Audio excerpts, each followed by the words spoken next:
Hi everyone. Today I am going to discuss about how to do time management in Karnataka TET exam 2025.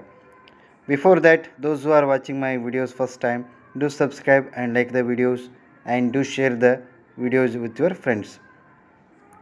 ಆತ್ಮೀಯ Karnataka TET ಅಭ್ಯರ್ಥಿಗಳೇ, ನೀವು ನೋಡ್ಬೋದು ಇಲ್ಲಿ ಯಾವ ರೀತಿ ನೀವು TET ಪರೀಕ್ಷೆಯಲ್ಲಿ ಒಂದು ಉತ್ತಮ ಅಂಕಗಳನ್ನ ಗಳಿಸ್ಬೋದು ಅಂತಕ್ಕಂಥ ಒಂದು ವಿಷಯದ ಬಗ್ಗೆ ನಾನು ನಿಮಗೆ ಇವತ್ತು ಇನ್ಫಾರ್ಮೇಷನ್ ಕೊಡ್ತಾ ಇದ್ದೇನೆ.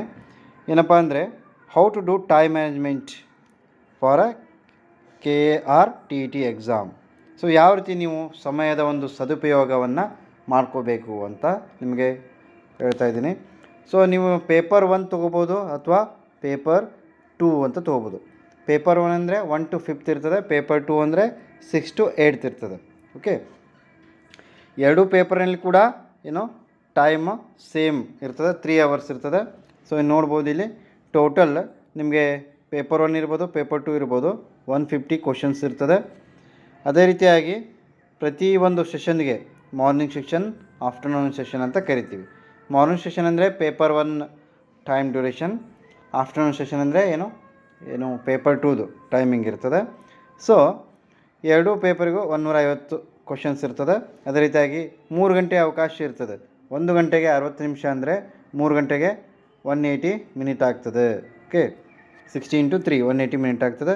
ಸೊ ಇಲ್ಲಿ ಒಂದು ಪ್ರತಿ ಪ್ರಶ್ನೆಗೆ ಎಷ್ಟು ನಮಗೆ ಸಮಯದ ಅವಕಾಶ ತೊಗೋಬೇಕು ನಾವು ಆನ್ಸರ್ ಮಾಡಲಿಕ್ಕೆ ಅಂತಂದರೆ ನೋಡ್ಬೋದು ಇಲ್ಲಿ ಟೋಟಲಾಗಿ 180 ಮಿನಿಟ್ ಇದೆ.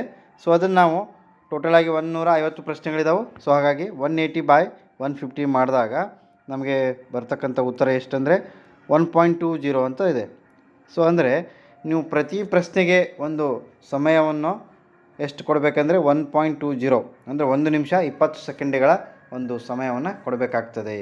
ಸೊ ಅಂದರೆ ಕೆಲವೊಬ್ಬರು ಅಭ್ಯರ್ಥಿಗಳು ಏನು ಮಾಡ್ತಾರೆ, ಒಂದೇ ಪ್ರಶ್ನೆ ಅಥವಾ ಒಂದೇ ವಿಷಯದ ಯಾವುದೇ ಇರ್ಬೋದು, ಕನ್ನಡ ಇರ್ಬೋದು, ಇಂಗ್ಲೀಷ್ ಇರ್ಬೋದು, ಪೆಡಗಾಗಿ ಇರ್ಬೋದು, ಅಥವಾ ಸೋಷಿಯಲ್ ಸೈನ್ಸ್ ಇರ್ಬೋದು, ಅಥವಾ ಸೈನ್ಸ್ ಇರ್ಬೋದು.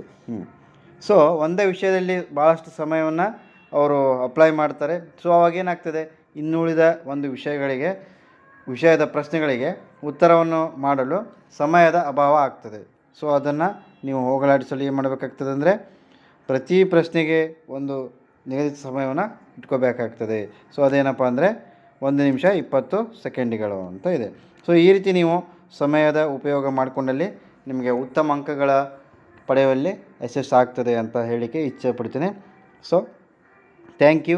Wish you all the best for your upcoming Karnataka TET exam. Okay, thank you.